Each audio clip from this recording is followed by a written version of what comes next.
When you're going through this process, again, it is super nerve-wracking, and having, you know, a group of people there for you, making sure that you're taking care of each step along the way and them informing you about it has been fantastic. Over-communication is always great, especially when you're dealing with something like your hairline or something that you're insecure about, or a little nervous, you know, approaching. So from top to bottom, you guys have been really great about, you know, taking me through the process. Anytime I've needed something, yeah, you guys have just been there. It's something like this is a bit nerve-wracking, you know, coming here and trying stuff out, and handheld me through the entire thing. It's been really lovely. I thought this would be worse, like how it looks like going out in public, but really isn't that bad. That was kind of the major concern for me, but now after cleaning it after the first day, no, it's been great. The pain you get is when they're injecting you with numbing stuff, but other than that, it's been super easy. When I was doing my research, looking online, Reddit and a bunch of other places, and there was a few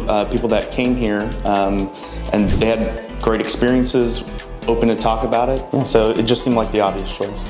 If you're thinking about it, then chances are you should probably get it done.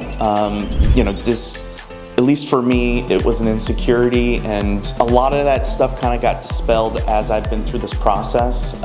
So yeah, it really kind of lowered the temperature of how I feel about taking on this. Again, the team here is 100% supportive. I would say there shouldn't be any worries, and, you know, jump in feet first.